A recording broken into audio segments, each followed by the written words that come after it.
I would like to turn this over to Anthony and let him talk about the Japanese contribution. I think they're probably the dominant players in the market space in terms of total numbers of units. I don't know that, but I think they might be. Anthony, I turn this over to you. Okay, thank you very much.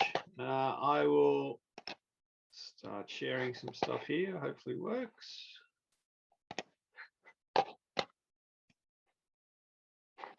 All right. Cool. So I'm just going to go through and have a look at some of the Seiko history for dive watches. I'll mainly concentrate on Seiko just for time-wise. Quickly run through some of the history and some of the different developments that they've had over the years. So the 62 Mass is recognized as Seiko's first dive watch. It was really the first one that they designed specifically for diving as a true dive watch, if you want to call it that.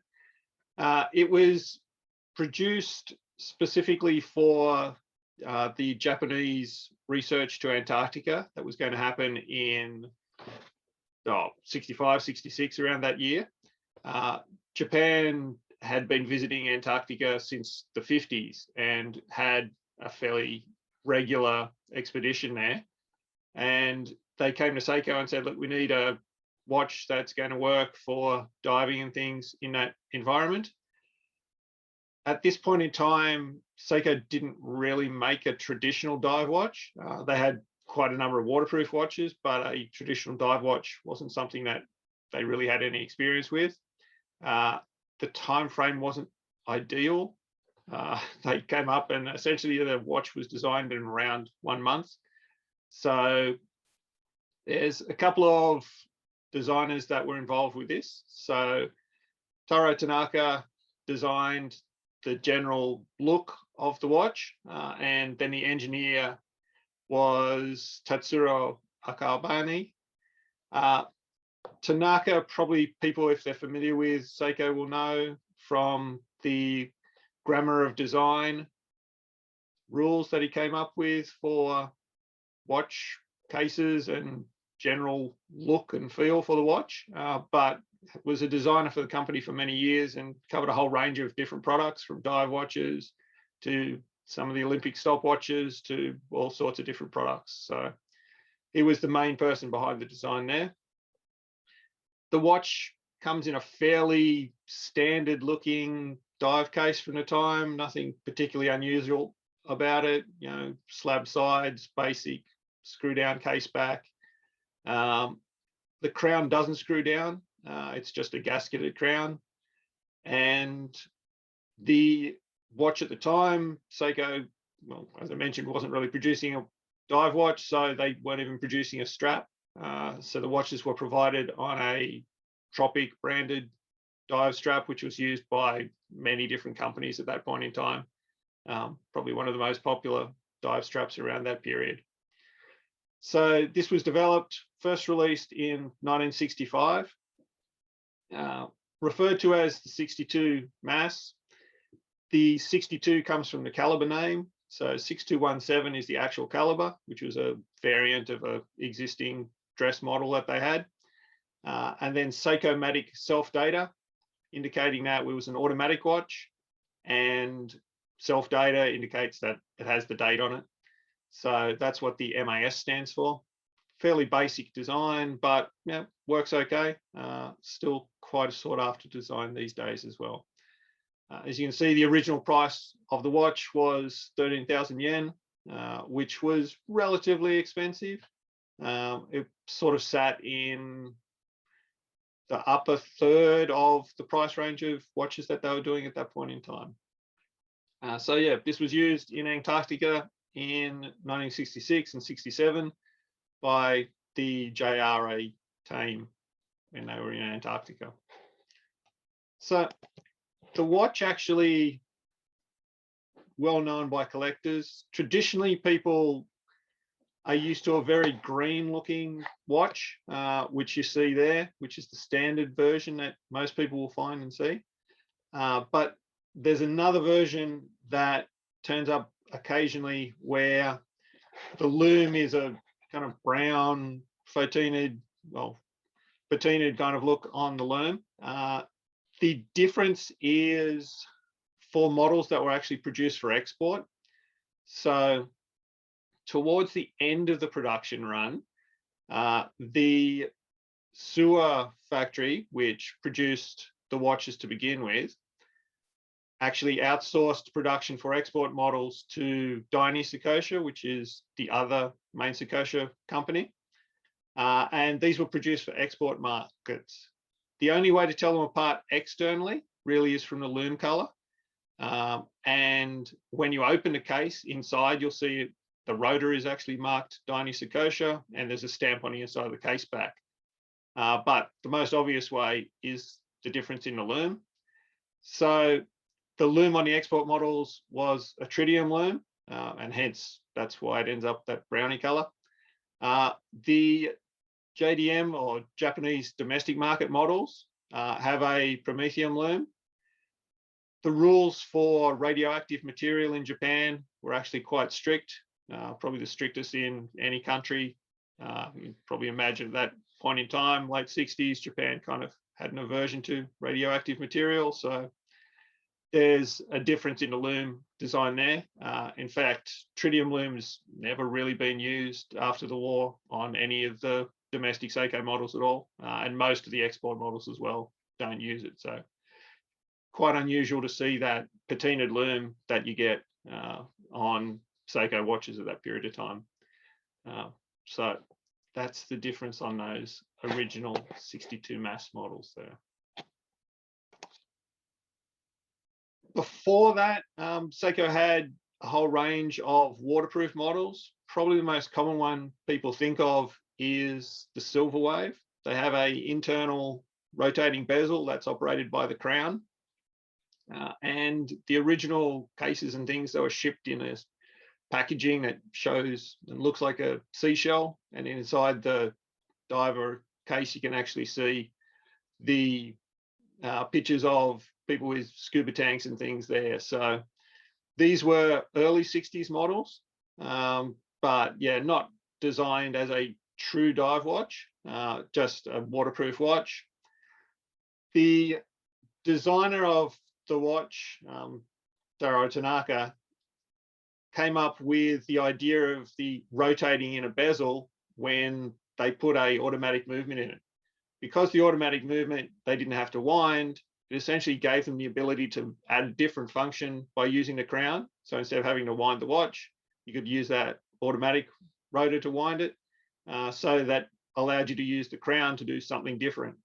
So the concept was, cool, I'll have a rotating bezel, that'd be an easy function to add in, and something a little different. So that was originally designed kind of as an add-on feature just for something else to do with the crown. There's both 30 and 50 meter models of these available. They're relatively common, and there's a few different dial designs in black and silver that are available. And yeah, came on a basic bracelet that you can see there. People also put them on tropic straps quite commonly. The other notable thing for the watch is the case back. It has the tsunami type logo that you see on the side there. That is what was used later on, and anyone familiar with Seiko Dive Watches will notice that from the back of their ISO certified divers. But this was the original watch that that logo first appeared on. And that logo was designed by Tanaka-san himself. And there's been debate for many years about whether this was actually inspired by the Great Wave off Kanagawa type imagery that is very commonly seen in Japan these days. It's kind of an iconic image. In a recent interview for a dive book that's just been released in Japan, Tanaka himself did actually state that he did get inspiration from that. So that's finally sort of been answered now from people understanding or trying to figure out where that came from. So after the 62 mass in 65, the next models that were released were in 67 and 68. this is a different design. The watch itself comes in a distinctive monoblock case with some quite acute angles and things on that. It's a case design that's been replicated today, but at that point in time, yeah, it was a fairly unique design for Seiko. The idea of monoblock case is, well, remove the back gasket. The less gaskets and ways that water can get into the watch, the better it should be. The watch came on the ZLM01, so that's the waffle strap that is familiar to people these days from the Seiko side. And instead of the acrylic crystal that was available on most watches at that period, it actually came with a organic crystal there. So quite a solid, good organic crystal with a anti-fog coating on it because of the transmission and changes in heat and things that you would get. Fogging was commonly an issue. So they produced an anti-fog coating to go inside those. The crown at 4 o'clock is there to prevent or to minimize damage to the watch as well. One thing they noted was, if people are dropping watches, it's not unusual for them to land on the crown. So moving it to 4 o'clock reduced the chance of impacts and things to the crown there. So that's a design feature that's been moved to Seiko models for many years and become somewhat iconic part of the brand there. These were available in count up and countdown bezels. At the time, again, people were sort of deciding what they were doing with diving, so different variations there. These days, of course, everyone just uses a regular count up bezel, but countdown bezels were available as well. They were provided to the 9th JRE mission to Antarctica in 1967 and 68, and were used for an Antarctic diving survey at that point in time. The model in 1968 was updated with a high beat caliber, so 36,000 BPH model that's based on the same calibers that were used in the Grand Seiko series at that point in time. So really nice movement. Pretty much nothing else changed. General designs the same, still rated for 300 meters. Count up, count down bezels. The bezel on the 62 mass was just a friction spin bezel, bi-directional, didn't click, didn't do anything. The 6215 and the 6159 added a click, so there's a small ball bearing that's in the case. The bezel has a series of notches underneath it, and as you rotate the bezel, it'll click at each second. So they're both 60 click bezels, like you would expect on a dive watch these days, but yeah, that was something fairly new for those models as well. The 6159 also added the text professional onto the dial.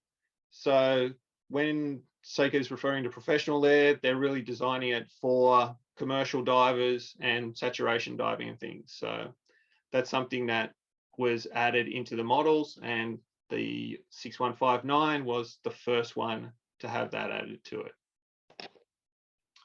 So after they released these watches, they received some feedback from a diver, Hiroshi Yoshima from Nippon Marine, that was working in the Hiroshima area on drill ships and in the oil industry. And he said that, the watch is okay, but they have a problem in decompression capsules and things where the crystal would pop off. So that was obviously somewhat a bit of a surprise for Seiko at the time. They were quite proud of the watch that they created. They weren't expecting these kind of problems. So they actually asked the diver to come in and sit down, talk to the company, explain the sorts of problems that they were having with the watch, and understand the industry a bit better. So he turned up, talked to the different people involved, explained some of the situations and challenges that were involved in that.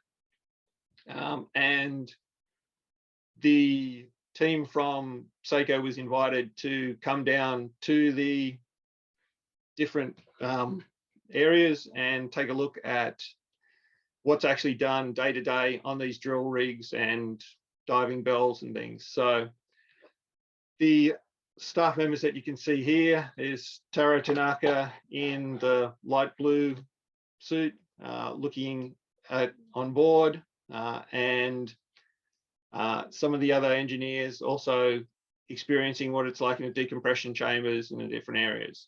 So some of the things they complained about was just oil and grease and things being jammed into the gaskets because the environment on the drill rigs is, you know, fairly dirty.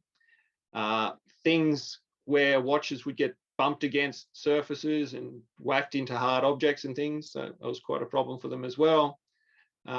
Really tough decks and things where damage can occur fairly easily to the watch, where they're getting hit into different objects. So they took all of these into consideration. The other thing they were finding was watches with sharp angles and things were quite easy to get caught on hoses and tangled in your equipment, or hitting into other people that you're working with in very close confined environments. So all of this feedback got taken on board and they decided to come up with a model and watch specifically designed for the commercial dive industry where people are going through that decompression and, you know, high-end diving. They noted that recreational divers were starting to come onto the market, and that sort of began there. The 6105 8000, which is a symmetrical cased model, was first released in 1968. It used a new 61 series movement, 4 o'clock crown, and the hardlex and click bezel was moved across from a professional series. So those features that they learnt on the higher end models were released in this standard 150 meter resistant model. The bezels were standardized, so only the regular count up option was provided, and standard screw back in case on this one, as opposed to the mono blocks on the higher 300 meter water resistance. These proved to be quite a popular model, and were available for a few years. The model that most people refer to the 6105 as, though, is the second case style.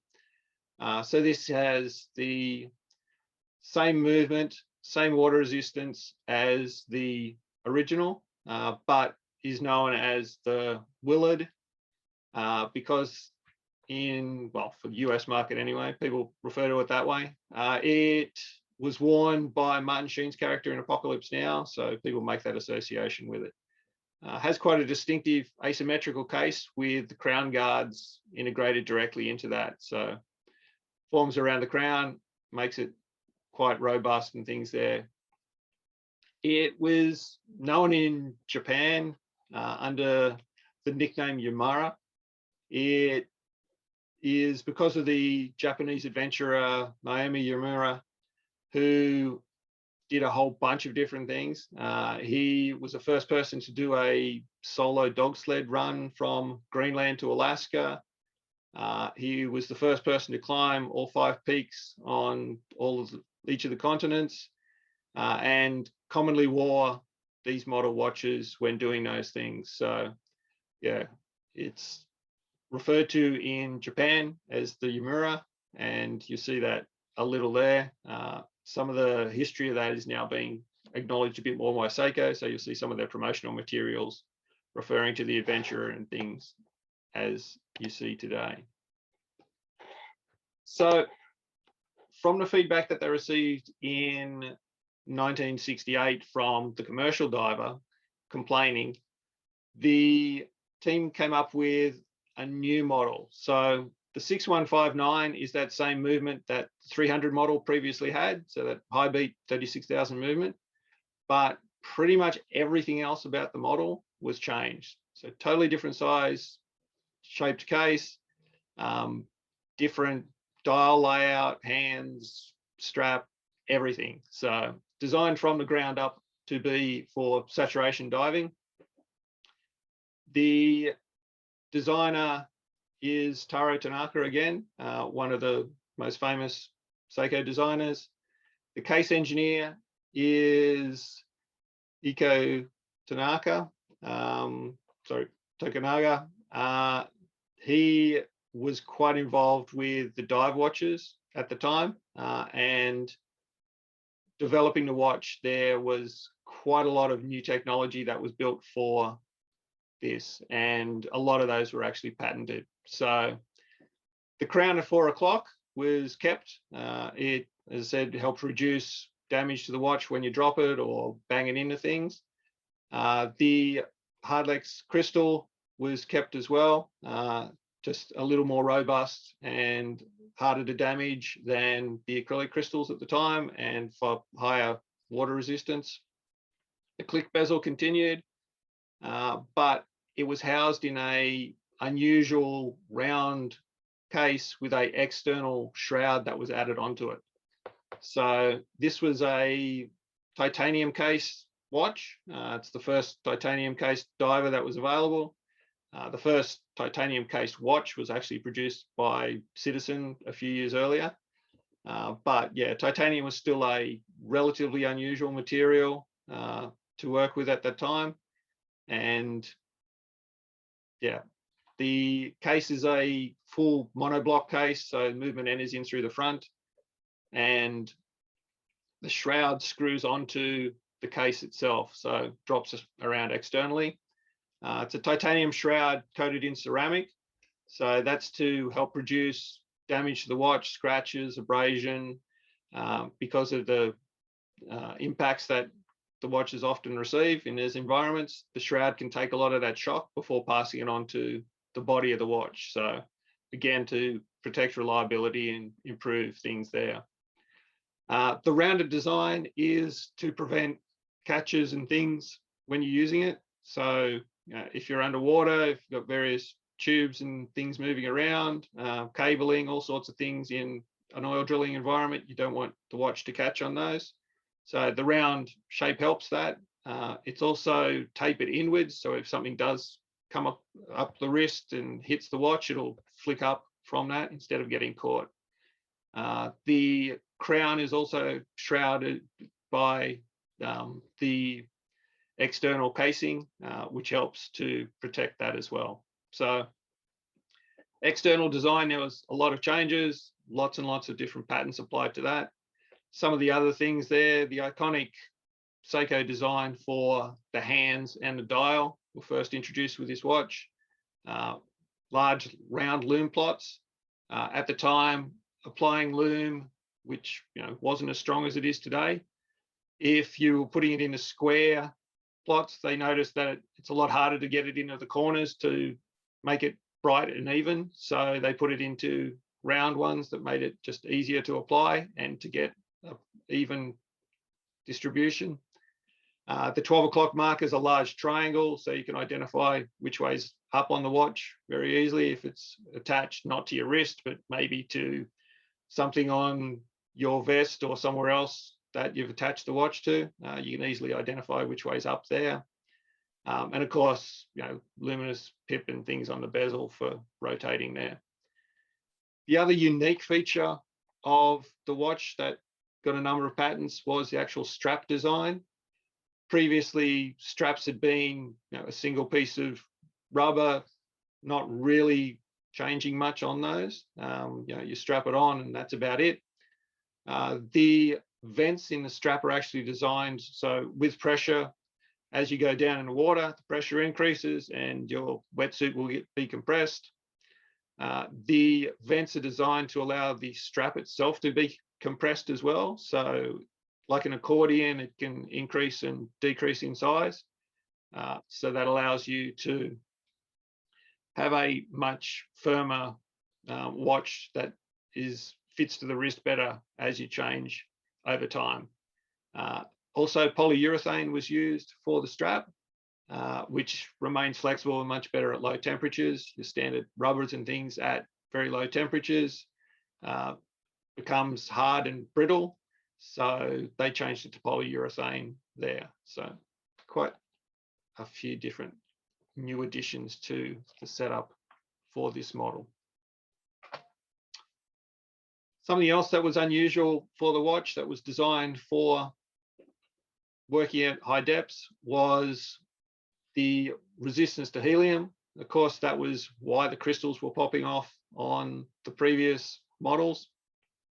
When you were using them, you know, they were using it 350 meters, you get in the decompression, and after, as the pressure gets reduced, the crystal was popping off the watch. So one thing that they designed at Seiko was, instead of having a helium escape valve, which many other companies around the period were using, is they actually designed a series of gaskets that prevented the helium getting into the watch in the first place. So yeah, helium escape valves aren't used on any of the Seiko watches, and that includes all of the models all the way up to today.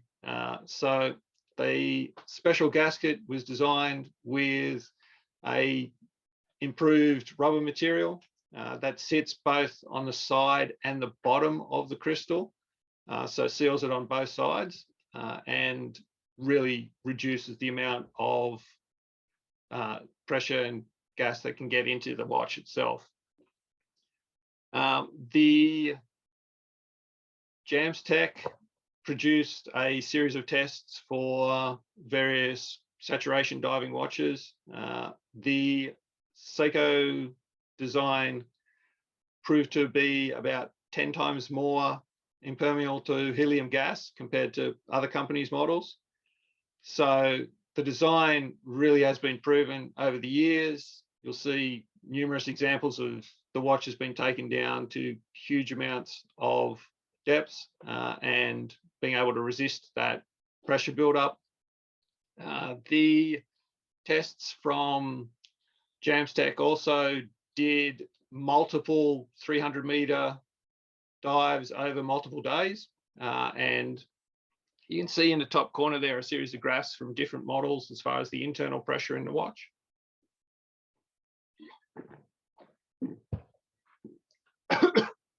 Excuse me. So the Seiko Diver is the bottom one there, and there's various models from other manufacturers available at the time, so early 80s. There's, well, they don't disclose them, but I know the models that are those watches.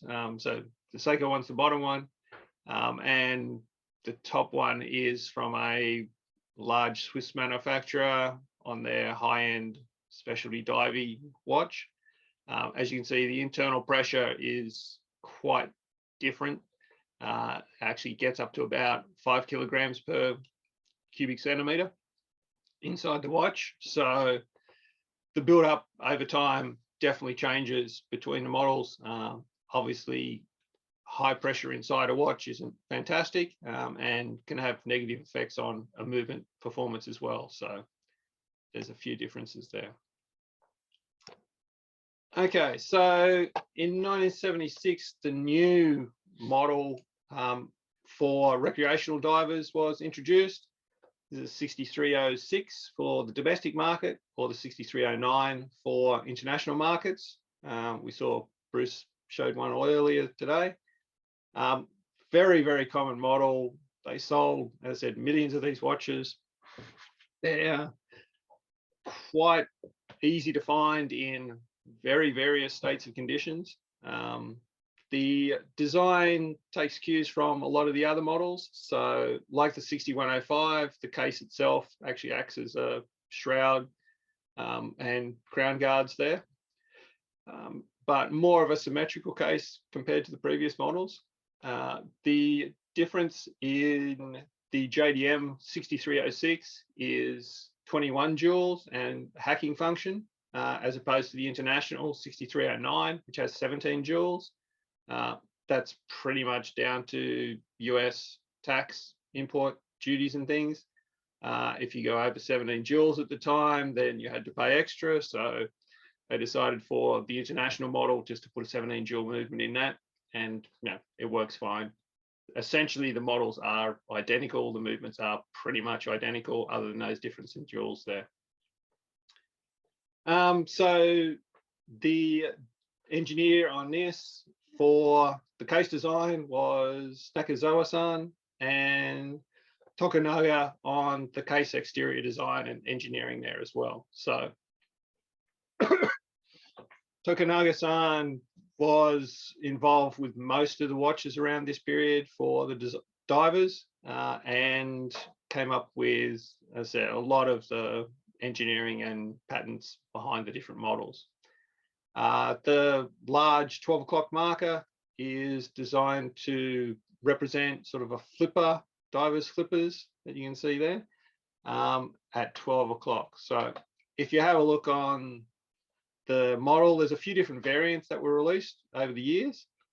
The most collectible of those, well, actually the most collectible would be a couple of models that were produced specifically for the Japan research team. So there's some JRE models that were produced for the Antarctic teams, and they are labeled with JRE on the dial. And there's only a handful of those known to exist out there. A more common, slightly more common version is the Scuba Pro 450 model. This was produced for the dive company as a model to sell in their stores as co-branding. The vast majority of these models that you see, if it says Scuba Pro 450 on the dial, you probably almost guarantee it's a fake. There's a lot of reproduction dials and things out there. Be quite careful if you're looking to buy one. There's a few distinctive things that happen, but some of the newer reproduction dials are extremely high quality, well, extremely difficult to detect as far as being a fake goes. Really, there's no way without being intimately familiar with the dial and seeing it in person that you're going to be able to tell if it's legitimate or not with the new fakes that are out there. So probably, unless you trust the seller, I'd avoid purchasing these models. They're not particularly cheap. You're looking probably a couple of grand for a reasonable example, and then higher quality versions, good condition, will set you back a bit more than that. But like I said, be very careful of what you're buying there. The design changed a little as it progressed through its years. So the 7000s were the original case design, and then a newer, slimmer version was released later on. These have the case number 7290. There's also a version with a Pepsi bezel and also one with an orange dial. And you can tell those by the case numbers, either 729A or 729B. So a few different variations there.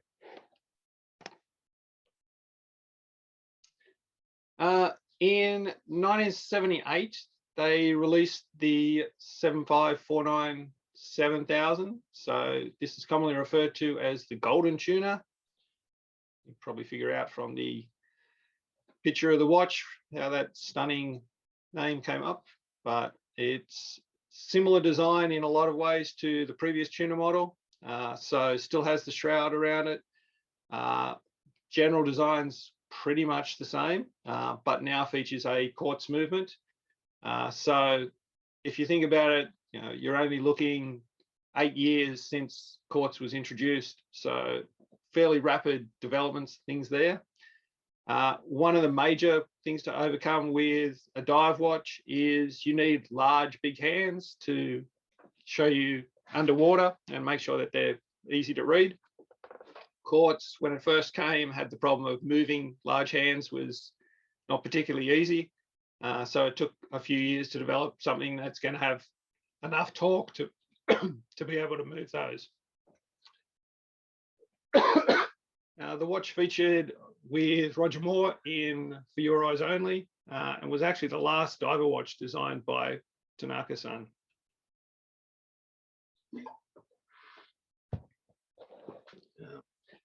But yeah, you can see a lot of the features move across. Hands design general dial design with that triangle at the top and the circular markers and things. One thing you'll notice on the domestic model that you can see on the right-hand side, it just says Professional 600. The model on the left, you can see has SQ marking for Seiko Quartz.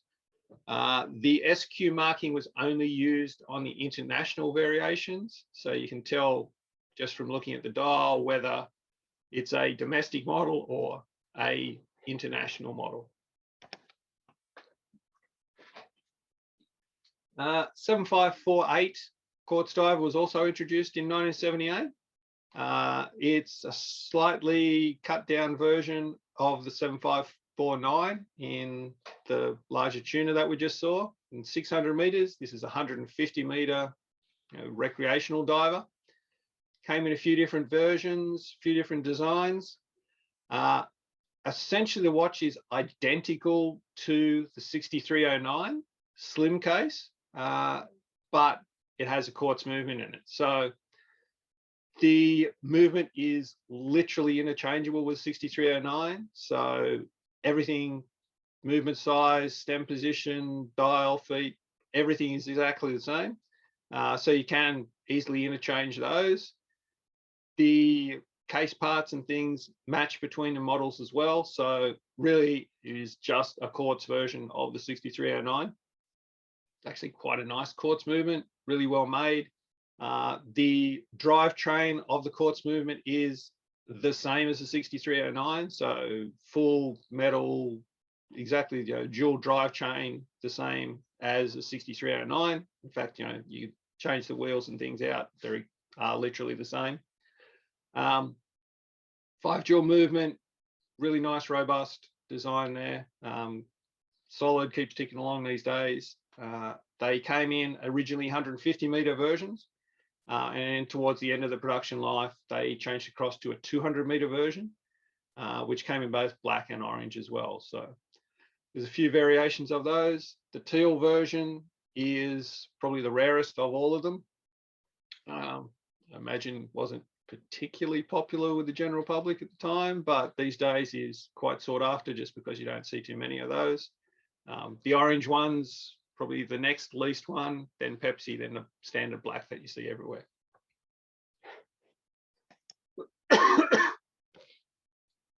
In 1982, the first analog and digital model with an alarm was released. So that was the world's first Ani-Digi alarm chronograph model. Came in both a black and an orange variation. People refer to it as the Arnie. It was worn by Arnold Schwarzenegger in a whole bunch of different movies, Predator, Commando, Raw Deal. It was actually his personal watch that he wore. It's a fairly large watch, but doesn't look particularly big on his wrist. And yeah, available in both domestic and US market versions. Again, the dial's the easiest way to tell them apart. On the Japanese models, they'll say water 150 resist, as opposed to the international ones, which just say divers 150 on those. So other than that, identical models and movements and things there. The design is, again, a shrouded design. So this actually has a plastic shroud that fits around the outside of the case. They work quite well, but 40 years on, the plastic gets relatively brittle. So you have to watch out for cracked shrouds and things on those. There are third-party shrouds that are available from both metal and plastic. Some of the plastic ones actually quite good. But yeah, if you do have an original one and you're taking it apart to clean it, just be quite careful when you take it because the plastic will be brittle and can snap fairly easily on you there. All right. In 1986, the 600 meter Quartz Tuna got upgraded to the 1000 meter model. Really pretty much the same design and things, just a bit improvement on the case. The major change was the shroud. Instead of a ceramic coated titanium, the shroud itself is actually a fully ceramic thing, designed to take shocks a bit better. As you know, ceramics really hard and works well for those sort of applications. But if you do get a very sudden, very sharp shock on them, you can actually crack the shrouds. Not something you do underwater just because of the sheer amount of force required to crack it. But yeah, if you drop it on a sharp corner or something in the open air, then yeah, it may actually damage that shroud there. The 7C43 was first introduced on this model, but is still produced today. It's many, many years later. It's the world's best-selling quartz diver caliber. Been around for many, many years. It's available in 300 meter, 200 meter models, also the 1,000 meter models that continue on today. So quite a popular movement. One of the advantages of it, it's super easy to get parts and spare things for. You can get a 1986 model watch, and if the thing's been flooded, you can literally buy a brand new model straight from Seiko, drop the movement in, and away you go. So quite a nice movement as well. Not as robust as the previous models. Just the drivetrain and things isn't as well designed, I'd say. But yeah, still quite a nice, solid, super reliable movement.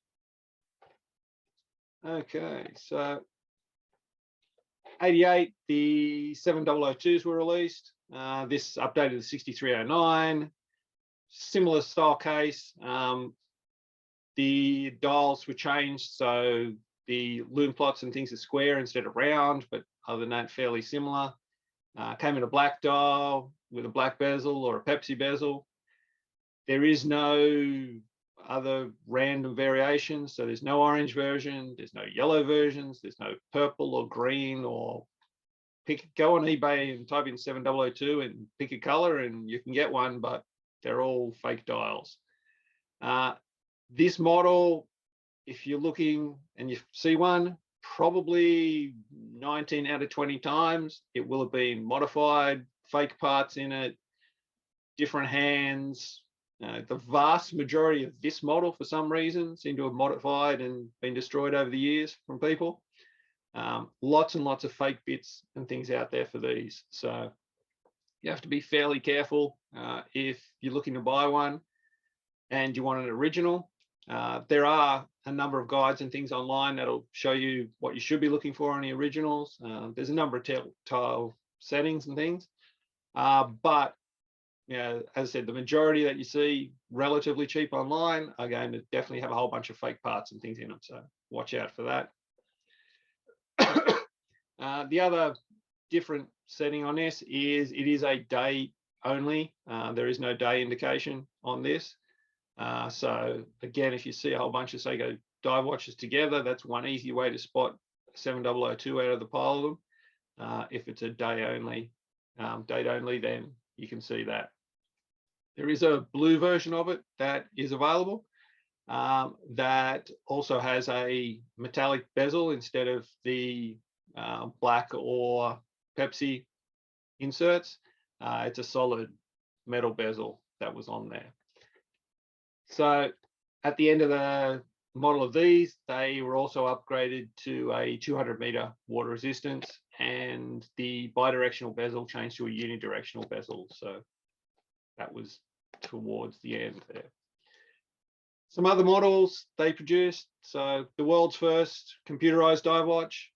So dive watch with water sensor and depth sensor, has US Navy tables built into the watch, allows you to do planning and things. So it will automatically displays your dive time, current depth, maximum depth, service interval times, what the no decompression limits are, and it logs your last 30 dives. So, you know, if you're down the Caribbean on a weekend and you're spending a few times in and out of the water, the watch can automatically calculate each of your dives. So as things build up in your system, the watch can automatically tell you what those no decompression limits are, and makes it a lot easier to do that.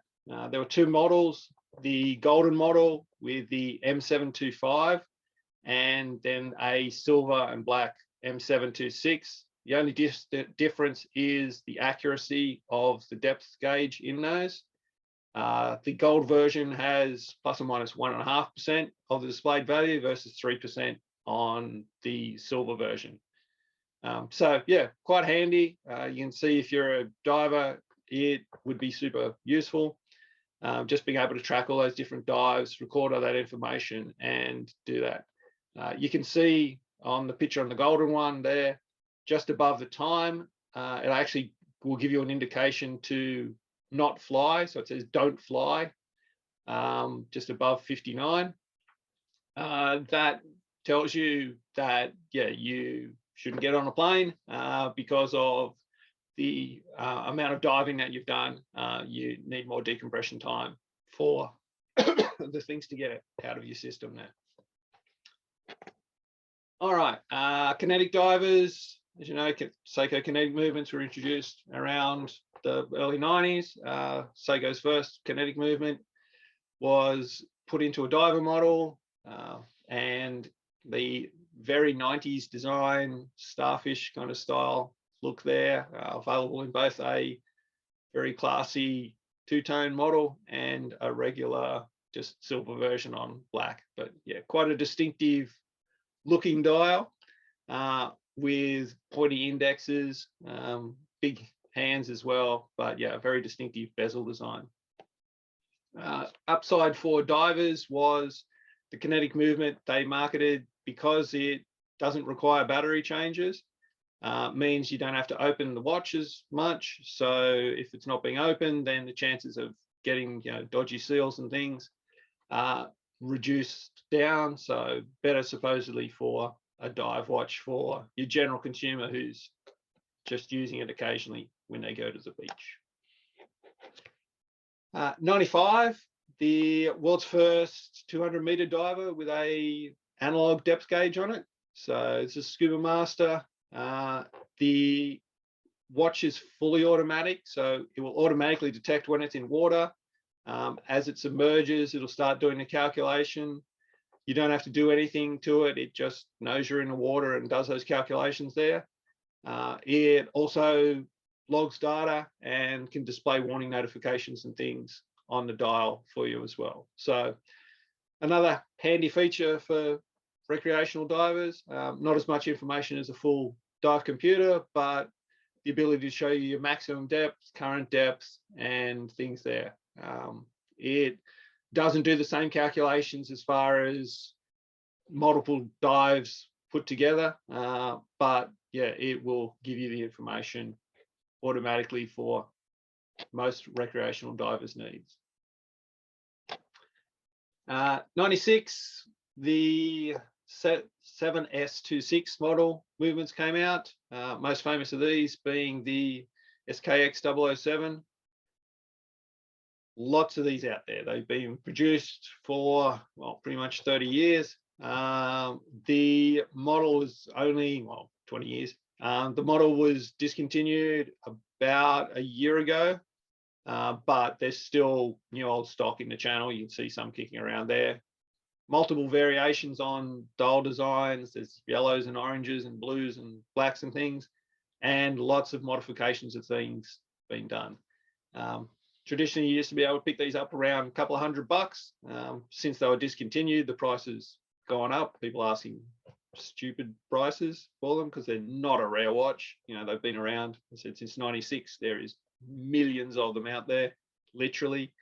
So yeah, not a super rare watch, but considered a classic by many people. Really, really popular watch, ISO certified dive watch, relatively cheap, rock solid, just keeps on ticking along. So quite a popular model and something people always recommended as a entry-level mechanical diver. The last of the techie models that I'll point out is the DH33. This was the first diving watch to accurately give you information for nitrox diving.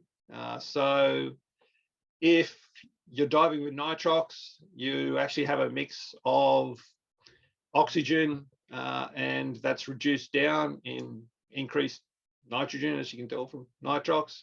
This doesn't allow you to dive deeper, but allows you to dive for longer periods of time because of the amount of gas that gets into your bloodstream is reduced because you're diving on the different mix of oxygen there. The watch allows you to set the percentage of oxygen that's in your mixture. It automatically calculates all of the different dives. It allows for multi-level diving.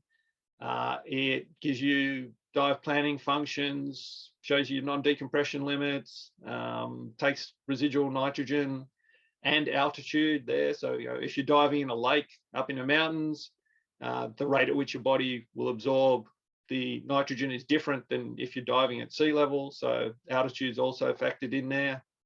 It logs 30 dives. It includes entry and exit time, the date of the dive, maximum depth, what settings you have for there, what residual nitrogen and oxygen you should have in your system at there. So again, designed for people who are diving multiple times, generally in a commercial environment. The case will actually is 1,000-meter water resistant, really big, easy to read screen, and easy to plan out all those things on there. Standards, there wasn't really standardization for dive watches until, well, actually the early 90s. Strange as that seems. ISO 6425 is the diver's watch standard, has a whole bunch of different specs on it. The Japanese standard is 7023 from JIS, the Japan International, or the Japan Standards Association. They pretty much follow each other the same way. Seiko's involved with the JIS standards and also the ISO standards and sits on the committees for both of those and has since their inception. They've been quite involved with the actual establishment of the standard, and that's something that's evolving continually. Even in the last year or so, you've seen some updates to that. So you'll notice now that dive watches, every one of the minute of the 5-minute markers now has to be luminous. Previously was quite common for, say, your 3 o'clock marker to just have a date. But nowadays, yeah, they're putting a luminous marker there. So people are either adding lume onto the dial around that area or moving some date windows around and things. So there's still changes happening to the standards, but really they follow each other along. There's a few standard settings there. So needs to be 100 meters depth resistant at least. You need to have a unidirectional bezel. It needs to have markings on it. You need to be able to clearly see this watch face. You need to be able to read it in low light. You need to be able to tell if the watch is actually working. Probably a good idea if you're counting on it underwater. So normally that's just a luminous second hand, so you can see the second hand moving around. Needs to be shock resistant, chemical resistant. Band needs to withstand a certain amount of force. If it's a battery powered watch, it needs to tell you when the battery's getting low and things. So quite a lot of obvious things there that you can see on watches, and those sort of things are what drives the general design of dive watches these days. In the Seiko range, there is literally hundreds and hundreds of different models of dive watches they produced over the years, and they're all like proper ISO certified dive watches. When you have an ISO certified dive watch, you actually have to do a series of tests and things that cost more than just putting together a watch and writing diver on it. So not all of the Seiko models that look like dive watches are ISO certified, but if they have that wave logo on the back, the tsunami style, then that does indicate it is an actual ISO certified diver. So over the years, lots of models out there all have nicknames quite commonly on fairly modern ones, and lots of fans of different designs, all sorts of stuff for different looks of whatever people are after. So quite a few different versions out there. Seiko's dive models over the years have been very popular, and these days there's modern variations of pretty much all of the traditional classic models. So your original 62 mass, there's some very similar models that are available these days. Tunas have continued on for many years and they still exist. 6105's new, and there's a new version of that available with that very distinctive asymmetrical design. And even your Annie Arnie model, there's a new updated version of that available as well, which shows how popular the model is and iconic it is. But yeah, so if you're looking for something you're not worried about old gaskets or the value of the watch, or just taking it straight into the surf, doing what you need to with it, then yeah, lots of modern choices available for you. Some of the suggested references, if you're looking for information on Seiko Dive Watches, there's a couple of books by Tokunaga-san, the engineer who said built the watches from all the way back into the early mid 60s all the way through to the late 80s. So really good history coming from his side. It's an engineering background, so there's lots of diagrams and things in the book, patent applications and things that have been awarded, technical background and information on those. There's one specifically for divers with the blue cover there. The book in the middle is an earlier version that he released that covers a whole bunch of the Seiko sports watches, so not just divers, but also field watches and a range of other sports models. And then there's a new book that's just been released on the birth of the professional dive watches from Ryuga-san.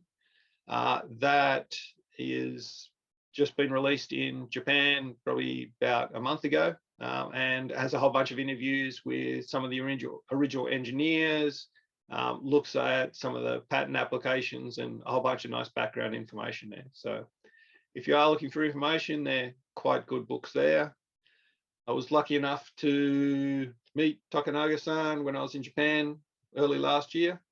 So the gentleman second from the right, the shorter gentleman there, is Tokunaga-san, and yeah, really interesting conversations. Managed to go out to dinner with him and yeah, talk about watches for quite a few hours, which was really good. The Ryuga-san, the author of the new dive watch book, is the gentleman just to the left of me, and then there's a number of other people from Seiko Watch Corporation there as well. So yeah, it was a nice meetup that I had last year. There's a bunch of different videos and stuff, especially online. If you take a look on YouTube, there's quite a few different versions there, showing some of the watches being used underwater. The Jamstech test from the 80s and things was filmed, and then they've been doing follow-up tests and similar things to that. For example, in the top corner, you can see the watch being stuck into a thermal vent at 1200 meters, and operating for quite a few days underwater. They had there. It's some interesting stuff with the watches. On another model, they did some extreme testing with an ROV where they took it down. The watches were both mechanical and a quartz model that were rated at 1000 meters each. They all operated perfectly down at 3000 meters, and went considerably deeper than that. The mechanical movement, actually the second hand stopped moving due to pressure at 4,299 meters. And yeah, all the watches operated perfectly as well when they returned to the surface. So yeah, really, as far as depth ratings go, the markings on the Seiko models are extremely conservative, to the point that they know that people are relying on these things. So even things like battery life, where they say, battery life every 3 years is what we expect for those. The actual spec internally is double that.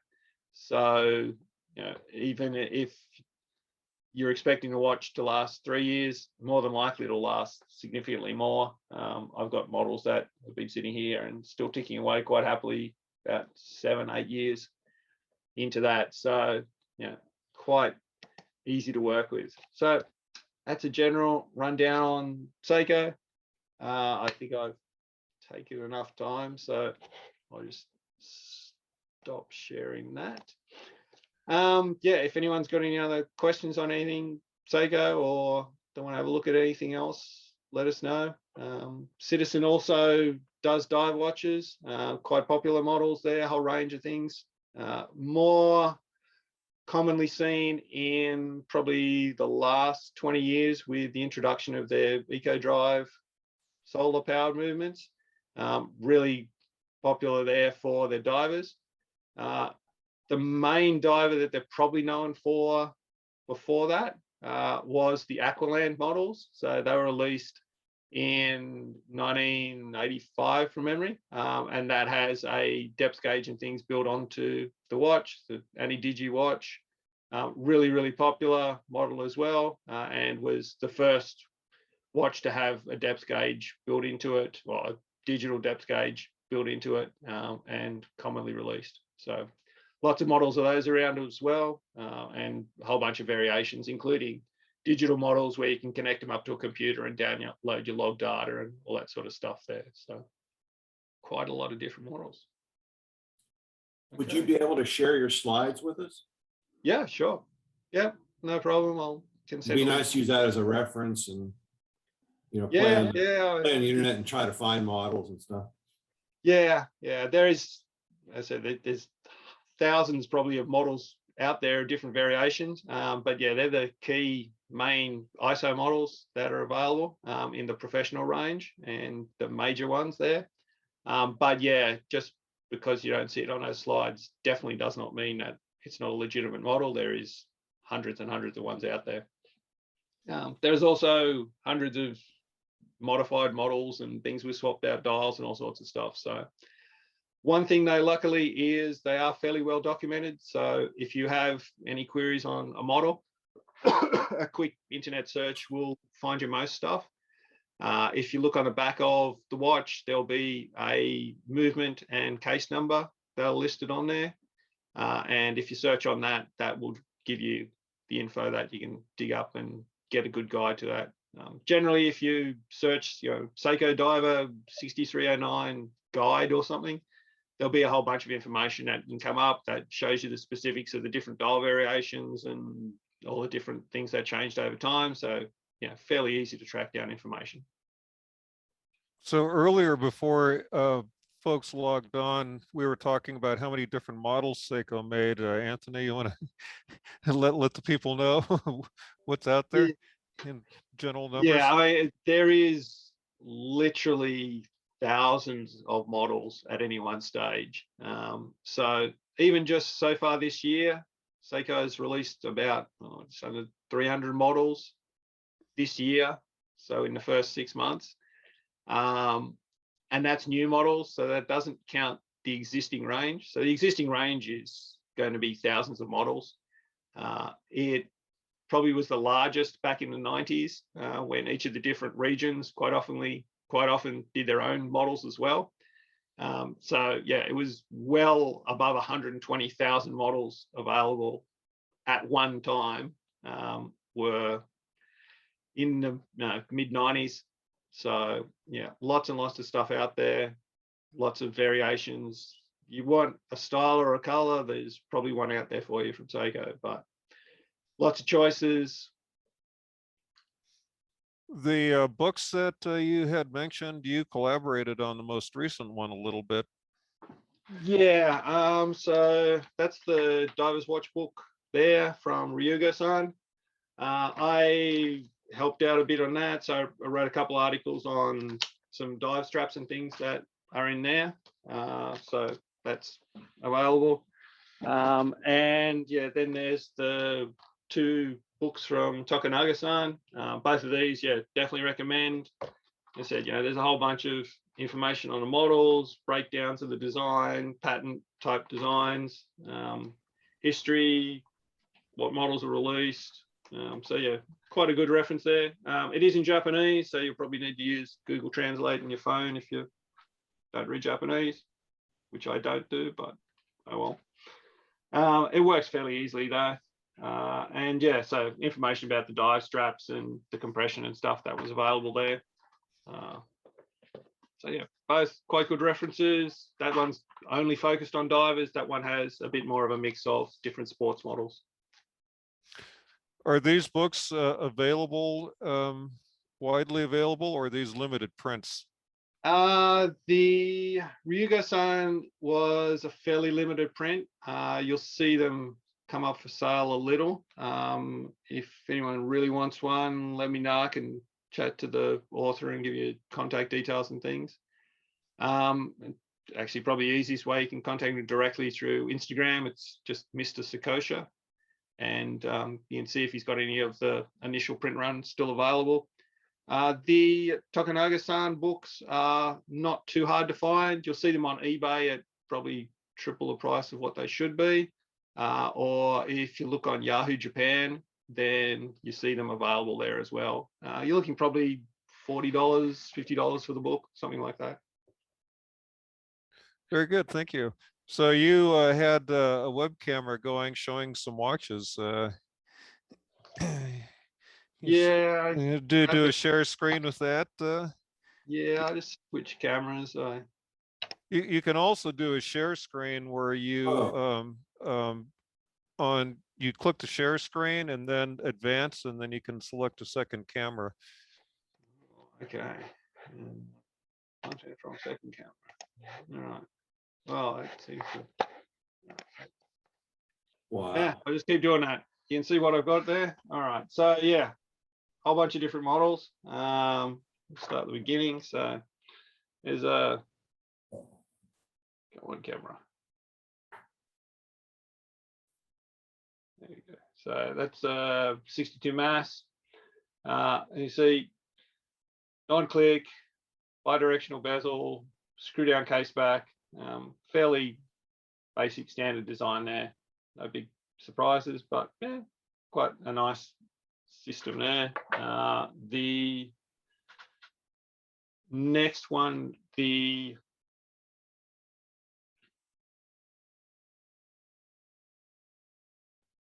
so it's the 6159. You see the monoblock case, so solid back and things on those there. Bezel, the markers and things have a raised outer edge, quite easy to deal with. Let's just put it away. So yeah, 4 o'clock crown. Just yeah, fairly straightforward. That has the 6159 high beat movement, as you can see, nice smooth sweep and things on that. There's some 6105s. So yeah, that's the Captain Willard model that people refer to. Asymmetrical design, as you see the crown and things protected there. The dial itself has raised outer edges around the loom. So screw down case back. Yep, fairly similar design you can get these days. What else do we have? The 6309s, there's a whole bunch of different designs there. But yeah, fairly common, simple design. Again, screw down case back, 4 o'clock crown, clicky bezel, bi-directional on those. Yeah, just not much to say there. Fairly standard, straightforward models. The designs continued on to, if you have a look at the Quartz model side by side, you can see it is similar design. So this is the original. This is the original case design. Get camera. Okay, so this is the wider case design, and then the slimmer model that you can see here. The slimmer case design is also available in the 6309, so that's the second slim version. And then there's the Quartz model. So the Quartz model is the same as 6309 slim, but in a quartz. Just as you can see, the top corners and things were slimmed down a bit, as opposed to the previous larger model. So yeah, you can just, the case number on the back, you can tell them apart. On the automatics, it's the 7000 is the original, and then a slimmer version is different. For the Quartz, there's orange version as well. The Pepsi version, it's, come on, camera. So yeah, the orange has a gold bezel and lettering and things on it there. Orange is a fairly common dive color for Seiko. So there's a perpetual calendar Quartz model in orange. There's the automatic models there. That's a relatively new model. Probably the most famous in the oranges is the Orange Monster. Very popular model for people. Very distinctive case. Very big scalloped bezel. Nice 120 click bezel there. But yeah, dial markers and things kind of look like, I don't know, teeth. So that's how it got the Monster name. There was some smaller Quartz models available in an orange as well. This is a mid-sized diver. These are quite common. Again, easy to find if you're not looking for something as large on the wrist. They're available in both the 150 meters and then also a slightly later 200 meter version as well. So not huge watches, but yeah, if you're not looking for something particularly large, there's the automatic model there with the so yeah, that's the one with the diving stats and tables and things built into it that will automatically calculate all your dive times. And then there's the larger version that does the nitrox diving, so NX on the dial there. So yeah, if you are working with different gases and things, that's a handy model to have. There's the model that had the original depth counter, original analog depth counter and things on there. So that's fully automatic. You just jump into water and it automatically will start working now. The Tuna models are available in a whole different range.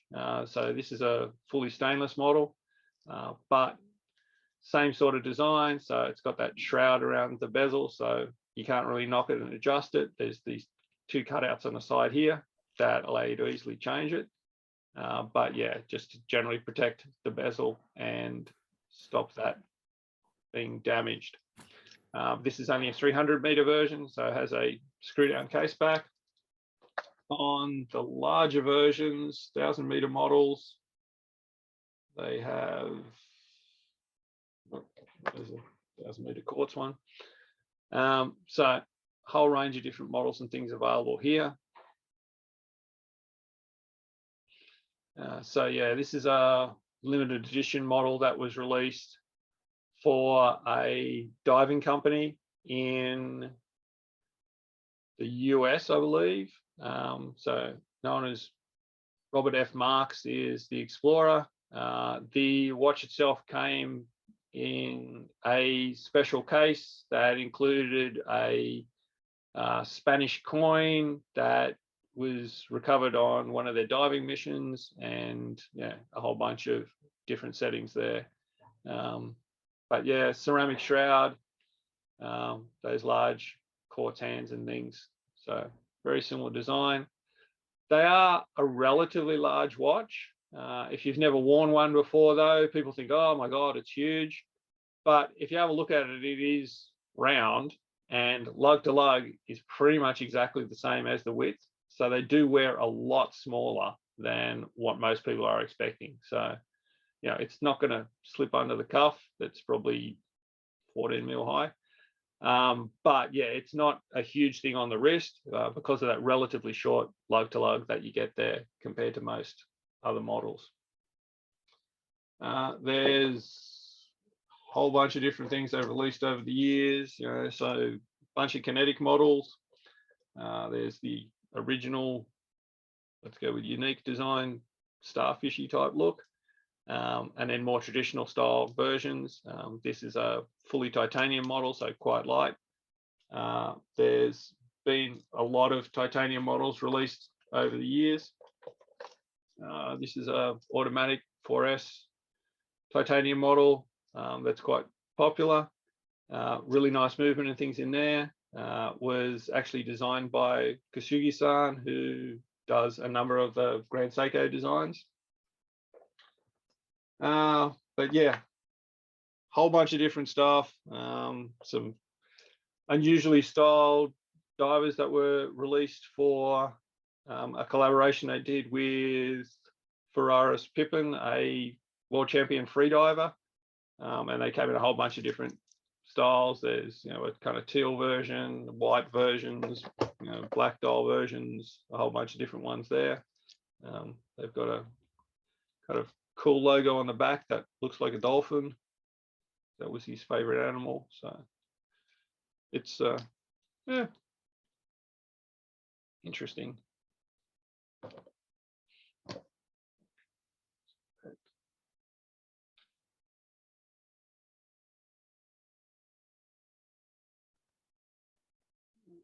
Almost. Let's sort of see that there. All right. Yeah, it's so I've got a whole bunch of models. There's the Ani-Digi models, you know, Arnie model, the original ones there. So yeah, there's versions there that have the screen at the top. There's also a variation that used a different movement that has the screen at the bottom. But yeah, the traditional Arnie is the one with the screen at the top there. Yeah, other than that, yeah, a whole bunch of different variations, lots of stuff available in different models and styles. You know, if you want things with integrated bracelets and stuff there. So these are fairly recent design, quite angular case, nice blue sunburst style and things there. But yeah, integrated bracelet. Some people don't particularly like integrated bracelets. I figure I've got enough watches. If I want to wear something with a NATO, I can. But yeah, there's lots of choices. Anyway, yeah, cool. If anyone's got any questions or anything, let us know. If not, yeah, let's see what other people have. Excellent. Thank you, Anthony. I guess you can stop screen sharing if you are. I don't know if you are. Yeah, I'll just switch videos. There you go. I'm curious about crystal sealing that Seiko was able to do on their watch, where they don't need the helium valve, and why none of the Swiss manufacturers have been able or been interested in doing that similar technology. Yeah, Citizen do it as well. They don't have helium escape valves on their watches mostly. I don't know. I think, I mean, the 99.999% of those watches with helium escape valves, they're never ever going to get used because the people who buy them aren't taking them down to those sort of depths where they need it anyway. It's a marketing thing in a lot of ways. You know, it's like, oh no, look at this super special valve we got, and you know, it's something there. I think there's a couple of watches people would be quite happy to see it removed. It kind of looks like a weird lump on the side of some models. But yeah, there's, you know, these days with technology, you definitely don't require it. There is ways around it. But yeah, if you suddenly took it off a watch, then people would all of a sudden start complaining. It's like, oh, the old one used to have this feature and now it doesn't have it. And yeah, it definitely can be a marketing term for a lot of things. But yeah, it's not required if you properly engineer around it. Of course, it's easier to just put in regular seals and things and then put a spring-loaded pressure release valve, but some of them you have to actually remember to manually open the valve yourself. So that's, yeah, it strikes me as a kind of annoying feature of a lot of watches. If you did actually use it in a commercial environment, drive you kind of nuts. It's like, aha, that's right, I didn't unwind it and the crystal popped off. Whoops. Yeah, it seems easier just to keep it out in the first place. It is interesting because the whole dive watch world really is now, I think, more of a collector's world. Waterproof testers. Ah, there we go. Yeah, there's a Seiko one there. Oh, Yeah, nice. crank the handle and it creates a vacuum inside. Same thing, you drop the watch down, bubbles come out. But yeah, somewhat vintage version. It's fun to see that. So how big of a watch can you get in there? Can you get one of the big ones in there, or is it more for the smaller size? Yeah, you'd be able to get, I'd say it's probably about a 60 mil diameter. So yeah, quite large. Should be able to fit pretty much any regular watch into there. Yeah, that would work with any modern watch. Well, Anthony, what time is it? I see it's 6:30 in the morning for you. 6:30 in the morning, so yeah, starting to wake up. It's all good. So thank you for your sacrifice and giving us this most excellent presentation. It was excellent. Go ahead and say thank you all for participating. It's been another enjoyable and interesting session. I appreciate everybody's contributions, but especially Anthony. And I recommend, if you haven't gone to Anthony's website, go to it, because it is a remarkable creation that he has done there. It's just absolutely amazing, the level of detail he's gone to. So thank you, Anthony. Thank See you you. later. It was terrific. Thank you so much. Be well.